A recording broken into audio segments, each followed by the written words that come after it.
Hi, welcome to the Pure Infrastructure Podcast. My name is Kariki Faris, and I'm the host of the podcast. This podcast is graciously sponsored by VMware. Our guest today is Ranjith Cherickel, who's the CEO of iColo, founder and CEO of iColo, the largest independent data center provider in this region. And we are just going to have a conversation about both his journey and iColo as a DC provider in this market. And the first question is like a background question. Who is Ranjit, and how did you end up in the data center space? Thank you, Faris. I'm. I was going to say maybe you can fill in some of those gaps because when I first met you, you still had a full head of black hair. Yes. Things have clearly progressed. Yes. So my background is basically tech. I grew up in all over Africa. I grew up in Tanzania, in Nigeria. Most of my tertiary education was done there. Um, I did go back to finish up do my first degree in India. I'm an industrial engineer by training. I then did a master's in computer science in the US. So as you do, I stuck around for a few years there, and that's how I got into tech. I worked in the Valley for a little while, and then eventually did my last gig was with a telco and with a wireless provider there, and then I moved to France to study again to do an MBA. After which I worked for a little while in London with Skype. That was very interesting for me because it was really a sort of global scale startup, which eventually got gobbled by eBay, and then so it's done its rounds now. I worked for a big boring engineering company, Siemens, in Munich. It was very interesting because actually, there was a big age gap between me and my managers, and they were pretty set in their lives. I was still quite hungry, and that gave me a lot of interesting opportunities. So I did actually. It was the exact opposite of what happens when you go to work for a big company, because they gave me full reign to do what I liked, and with some initial successes, Siemens eventually became Nokia Siemens, and in 2011 I came to Kenya as the head of sales and business development for Africa for them, which eventually then became Nokia. 2013, I sort of just took a bit of a break. Many reasons. Some people call it midlife crisis. I think I was just also just tired. I then started working on with a fund here, and then where we worked, we invested in a lot of early stage startups. I was also vested in it, and I had been doing a lot of early stage startup investment even prior to that. What I did realize in that year of trying to work is that I would actually much rather be across the table than the one writing the checks. That's how I started thinking about data centers, and I realized that is probably the last large frontier in Africa when it comes to sort of telecom infrastructure. 2G, 3G, 4G to a certain extent was done. But what data centers was going to do to the infrastructure here was just fundamentally going to change the way information was delivered, or rather cash stored. And I thought that would be an interesting way to build good infrastructure. So yeah, that's a bit of my background. I'm married. I've got 3 kids. Yeah. Wow. Okay. And now just to jump in from that, why did you start iColo in particular? Like, what led you into I know you've mentioned that it was sort of like the last frontier, but why in Kenya in particular? Because when you look at the markets, we kind of had some players here already, and the other parts of the continent that were not served. So my background in Nokia sort of meant that I wanted to do something of scale because Nokia provided telecom infrastructure to the large telcos, Safaricoms, MTNs, and so my mind was always sort of tuned around that. So I wasn't very keen to do a Mickey Mouse startup with a bit of that. I wanted to build something that was of large scale. The other thing was, I mean, even though we had the internet everywhere else, certainly in Kenya as well, thanks to folks like Easy Ccom that came in 2009, 10. Uh, it wasn't ubiquitous, and part of that was, and I think it had to do with infrastructure, not enough fiber in the ground. Um, but I thought, I'm not sure that anybody was of the opinion that you should try to improve the internet experience. And I thought, okay, it would be interesting to build infrastructure like data centers where the internet experience, for the average Kenyan or the African is not any different from somebody that lives in Berlin or, across Central Park in New York, because that is, it's like oxygen these days. We need quite a bit of that. And that sort of started my thinking around well, how would you build a data center like that here? And the other thing that struck me is all the data centers certainly in Kenya, but in other parts of the region, were all driven by telcos or ex-telcos, which in itself actually defeats the purpose of the internet experience, the ubiquity of choice, and so on and so forth. So, there was certainly a model that fit into building a carrier neutral, purely co-location data center in Kenya. Kenya, why? Partly because, I think if you look at Sub Saharan Africa, even though I grew up in Nigeria, there's basically three chunks because of population, GDP, West Africa, East Africa, South Africa. South Africa was already well covered by a couple of other parties. West Africa in itself had other challenges and issues. Because I lived in Kenya, Kenya seemed like the right place to sort of think this, and I think that has really allowed us to also to. The other thing which I think goes well for Kenya is actually we do have a fairly open telecom policy, and we've had it for many years now. The benefits of which we're actually seeing, I think, 15 years later. Multiple fiber providers, enough competition. Yeah, perhaps not on the mobile space, but certainly at an ISP level, there's very few barriers to entry, and we're seeing quite a lot of that going. So yeah, Kenya was in the end not such a difficult choice to start something like this at, and I think history sort of will repeat itself as we go forward in other things. Okay. In this sector. Okay, and the next question is basically what goes into building a data center? Like what makes for a good data center facility, and what sort of investment are you looking at? So I think in the end, data centers are generally very difficult to design and even more difficult to execute. You see, you're fundamentally delivering security, power, cooling is what as a data center you're providing as a facility. And then of course, in that you have to also create a sort of communities of interest. So outside of just building the infrastructure, you also have to bring the right set of parties into that data center to make it successful. I would say it takes about a year to design a data center. And if you are going to spend $100 million on a data center, you'll probably spend $3 million just designing it. So, you have to be prepared quite upfront with time and capital, and it just takes time. In general, around the world, if you're building a 1 megawatt power data center with, which is approximately about 200 to 300 racks, you should be looking to spend somewhere between $9 to $12 million. That's the typical cost. You can stagger some of those costs, but generally, upfront you're $7-8 million out of the door, and then of course, as you grow bigger, as in when you do multiple megawatts, you get a little bit of scale, but not that much. So that is the first part. So about a year to design. It takes, I would say, about 18 months. We've been quite lucky in Nairobi. We got our building out of the ground in about 10 months, but typically about 18 months to do a greenfield build. The other alternative is, of course, you can fit out an existing building with a data center, but there's always complications with that. How do you fuel your gensets when you're on the 10th floor? How do you bring in telecom providers when you're on the 10th floor? Because suddenly they're doing now kilometers of fiber just to get into your building. You're in a multi-tenant building, which of course means there's fire risk, security risks, those sort of things. So I would say if you're going to build a greenfield multi-megawatt data center, then you need to have fairly deep pockets to make it happen. Yeah. And then you've raised quite a number of concerns, like and the differences between sort of like an isolated data center and one that's in an existing structure. What goes into choosing, like what considerations do you think should go into choosing a colo provider? So I think in general, with most real estate projects, it's location, right? So I think if you take in the Kenyan context, if you went and built a data center in Kajiado because land is cheap, you may be a little bit out of luck because you don't have the right level of power.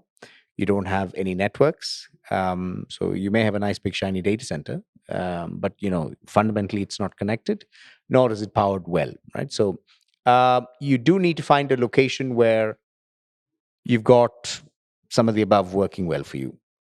Cost of build is also very important because I think ultimately in the end, we're in a market where we're price sensitive.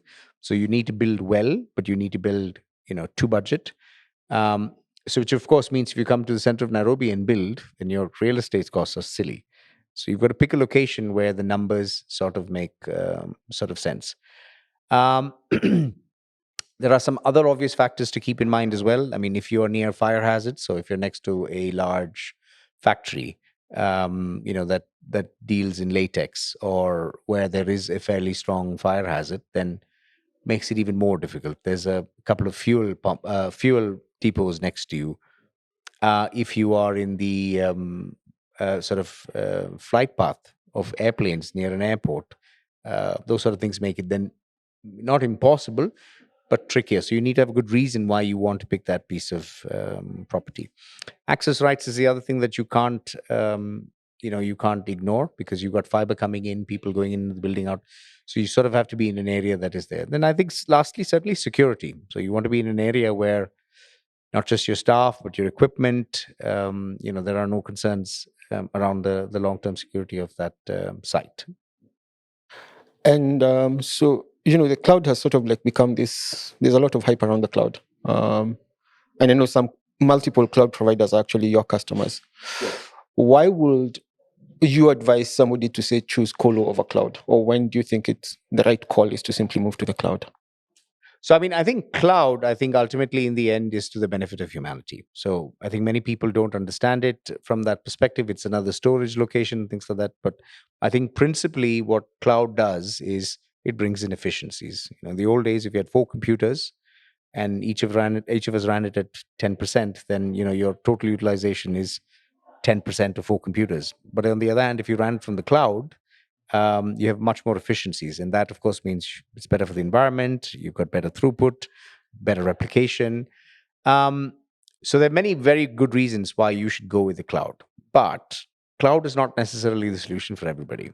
If you are in an industry where your data is sensitive, you have regulations around your ability to manage that and access that. You can do it on the cloud, but almost certainly, if the cloud companies don't have a presence in country, then you're certainly in some sort of violation. If you're working in a fairly dynamic environment where you feel you need to run multiple services which talk to each other, so telco, a bit of financial, this and that, may not be the right platform architecturally for you. I'm not saying it cannot work, but latency may be an issue. There are multiple things that may come into play. Then I think finally, ultimately in the end, when you get to a certain scale, the numbers around cloud stop making sense. And, it is ultimately in the end capital that you've invested in infrastructure, which is then shared across multiple parties. But if your volume is so high that you don't need to share with anybody, then your outgoings then tend to be much larger than what actually you have. What you would actually sort of save. So I would say these are some of the reasons why you should consider co-location. Certain very specific sectors, so ISPs, banks, insurance companies that are regulated by a regulator, and data sovereignty is a big discussion. You may think of a hybrid cloud model, but generally one of the couple of instances should always be in some sort of colo that you can control. And actually, to that point, I think it was Dropbox that moved a lot of the infrastructure back into a private environment. Yes. After initially sort of using the public cloud. And on that note, who are some of the customers? I know in the colo environment, there are quite a number of customers who insist on do not disclose we're in your facility. Yeah. Are there some customers you can speak about freely? So I think we have public domains where customers publish where they are. So PeeringDB is one of them. So typically, if you look them up and see who's in Mombasa 1 at our data center in Mombasa, you'll see that we have a couple of platforms from around the world in PeeringDB. So some of the large CDNs, which are quite popular. So some of the phone services we use. Pictures, so I think you get my drift. Yes, I do. I think you'll find that you can pick up traffic from the internet exchanges at our data center. So we've got two exchanges in our data center, so Asteroid and KXP. You can pick up Google traffic from both of them directly. You can pick up a couple of people. So I think a couple of different traffics in our Mombasa data center. We have 37 different networks. So effectively, most of the ISPs, MNOs that operate in Kenya of some scale have a presence in Mombasa one. So Safaricom, etc., etc. And again, as I mentioned, they're all on peering DB, and you'll see that they are there. We also, in addition, have a couple of international ISPs as well that are there. So I think generally the nuts and bolts of a well built communities of interest, that you'd find in a Marseille in Europe or in a Frankfurt, you'll certainly start seeing the exoskeleton of that already in our data centers, and they're typically driven by about 50 global customers, and you'll find a lot of them actually with us. Yeah. So at some point, I was almost a customer. Yes. You could say. Yes, that's right. You were. And yeah, I basically began to see that. Like initially, when I got into the cloud space, there were no carrier neutral facilities. Mhm. Like you sort of had to work with an ISP or a telco, and to move from that to being able to sort of have multiple exchanges in one. In carrier neutral facilities and having all these other facilities coming up is actually remarkable in the amount of time, because I think that was 2014. It's been 7 years, and That's the right. industry has changed completely. Absolutely. Yeah. If you remember, we did talk about it. One of the big drivers for our ability to develop networks and build content, etc., is the cost of IP transit. And I think when we started it in 2014, I did make the comment that it's now floating around $50 a meg. That's long gone. We opened Mombasa one in 2017, and I'm pretty happy to say that's now floating around $2. And I'm pretty confident that by the end of next year, you're probably going to see it somewhere around 25 to $50 cents, which is a remarkably different number when it comes to connectivity and the user experience, and as well for developers and content manufacturers here to actually scale their operations, right? And actually, it's a bit, because we was the first company I started. We were a subscale provider, so our connectivity costs were around $300 to $400. That's right. Depending, like one was $200, the other one was around $300, but it was not cheap. Yeah. And what's your view of the competitive landscape in the data center space? Like, what are the threats, weaknesses that you see? Because suddenly, it's like there's a data center announcement. Like there was one in Uganda the other day. There've Yep. been multiple in Kenya. Yeah. Multiple projects announced. Like, what's your view? Do you think there's enough sort of? And another question, just sort of related. Do you think there's enough demand for all these projects? So I think in the end, like most good things, it attracts a lot of different kinds of, flora and fauna, Yeah. for the lack of a better way to put it.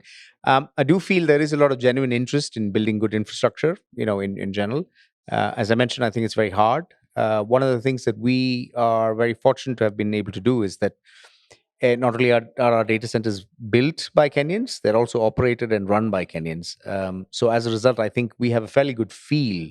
I'm not a Kenyan, but everybody else at iColo is. And I think we have a very good feel for what the market is looking for. And as such, we're able to build to that. And I think that's one of the big disconnects. What I find is a lot of people are telling the customer base that, hey, you need a lot of capacity, so here you go.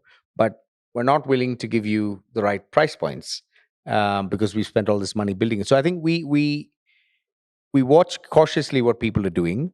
I think there's magic points along what scale you're building, how you're filling it out, what your plan is. That will also ultimately derive, how successful you are. So don't forget, to build this, you need a lot of money, and you need extremely patient capital. There, we are quite fortunate because our parent, one of our main investors, is Digital Realty. And they're a $40-50 billion listed company. This is their core business. They understand the pace of the business.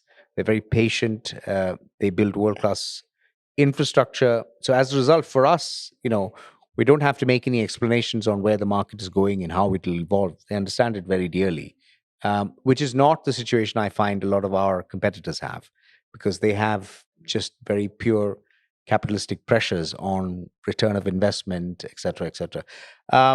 So is there demand? Yeah, I certainly think there is. When Kenya got independence, we had 6 million people.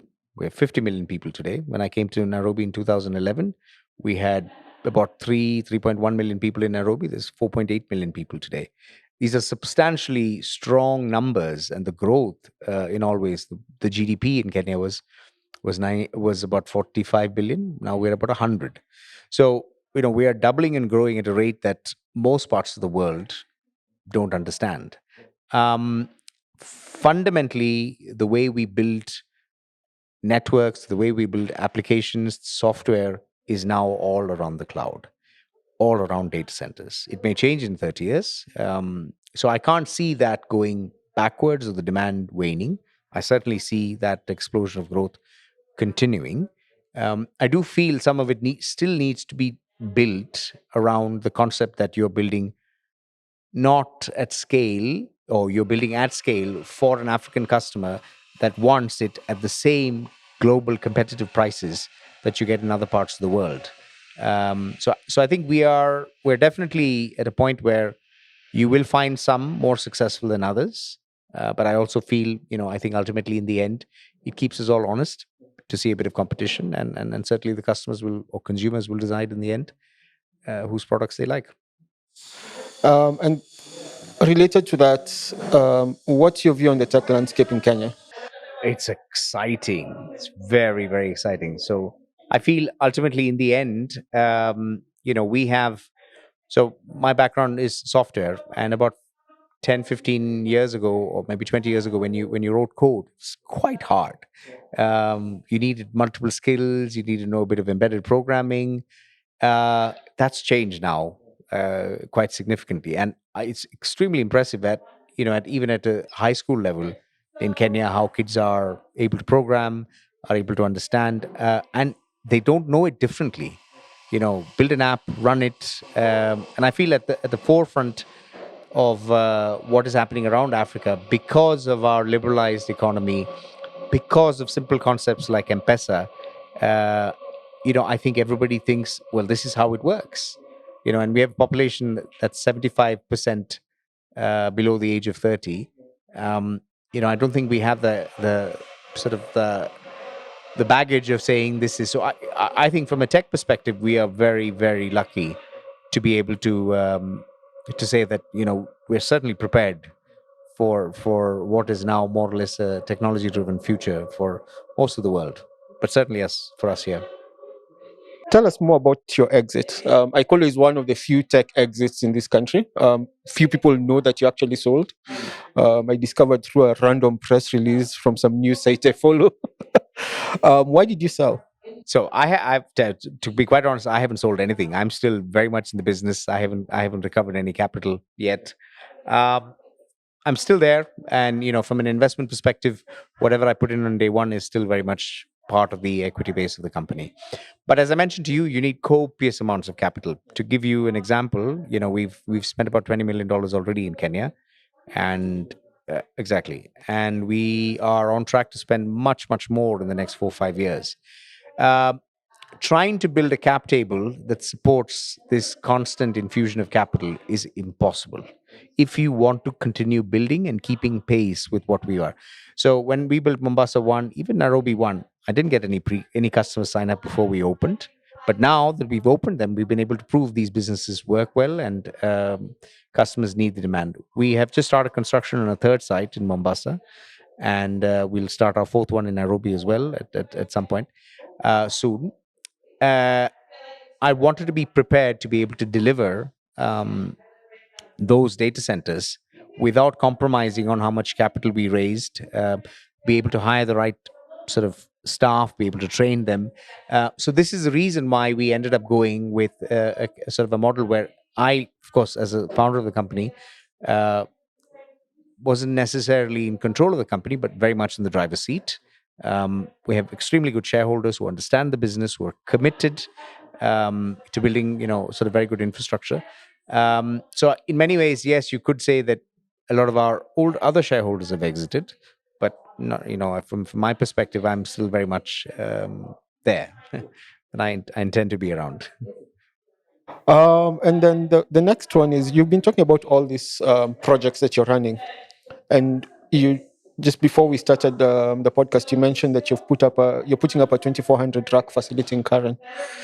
Can you tell us more about that facility? If I'm not wrong, it will be the largest in this region, and sort of like what, and it has some insane power demands. Like, how are you balancing all of this? So I think that was all part of the vision when we started this in 2013, 2014, or started thinking about how to build something that was of scale. So we found land. We picked Karen partly because it has very good connectivity because it's been a suburb that's always had people that wanted connectivity. It had a good power infrastructure. Our location also allowed us to be about 1.5 kilometers away from a 66 kV substation. So when we built Nairobi One, I also wanted to build a sort of facility that allowed us to host satellite operators, so VSAT operators. We, of course, as I mentioned, we don't do anything on the connectivity side, but be able to. The reason for that was to get to the bottom of the pyramid of consumers in Africa. A lot of them will not have the luxury of connectivity in a conventional sense, like fiber and the rest of them. It'll have to be through wireless or satellites. Having for a satellite operator, having a sort of world class, tier 3 data center that's well connected right next to a satellite teleport allows all sorts of magic to happen for the end consumer. So we had always had that in mind. And then as you add more connectivity partners to this, the compute guys want more space, which typically means you need much larger facilities. And what we did very successfully is also position Kenya to get some of those satellite operators, these platforms, to think about the fact that, well, okay, the infrastructure is there.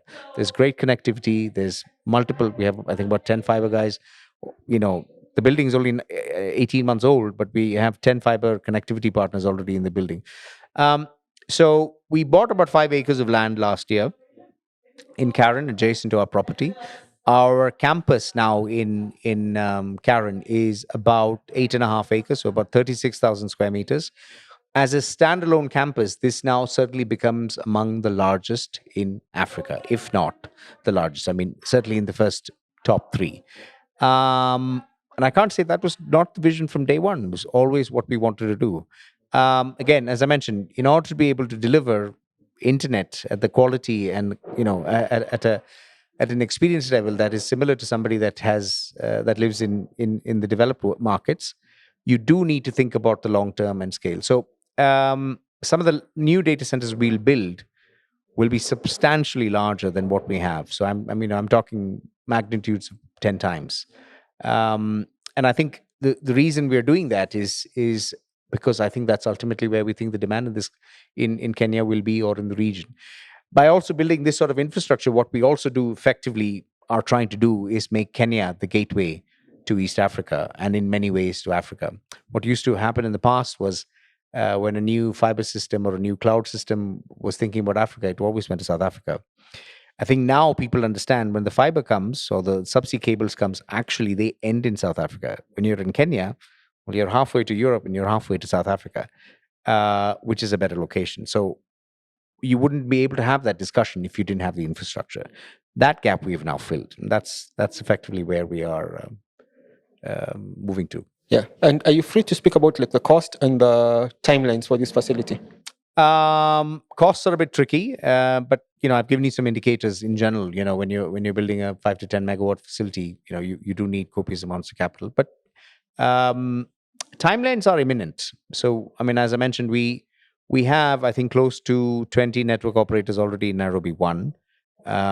We have quite a few. We have about 50 enterprise customers or 50 customers in the building, there and thereabouts. So we are actively looking to create new space, for our customers. So we will be following up with some announcements on the scale, the amount, and when we are. But in general, the campus is ready, and we continue to sort of work on it to scale it. And the final question is, what's the future of iColo? Like, where do you see yourself where do you see iColo in the next 5 to 10 years?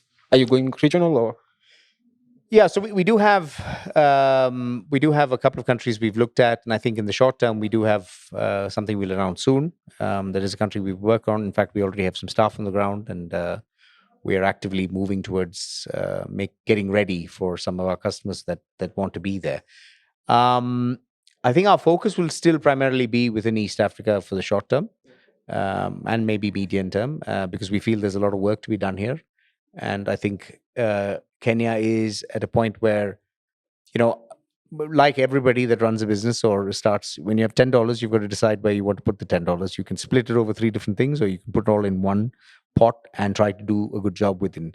Currently, our view and vision is that we've got 2 sites or 2 cities in Kenya, which is typically more than most other countries.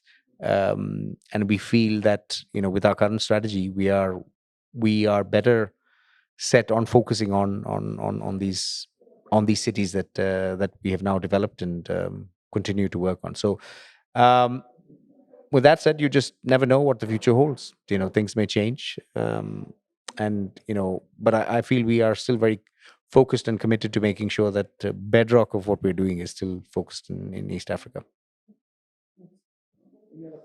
No, thank you for hosting me, and good to see you again. Thanks for tuning into the Pure Infrastructure Podcast. We've had a very interesting conversation with Ranjith Cherickel of iColo on the data center market in Kenya in general, and what iColo's role in it in particular has been. See you into it.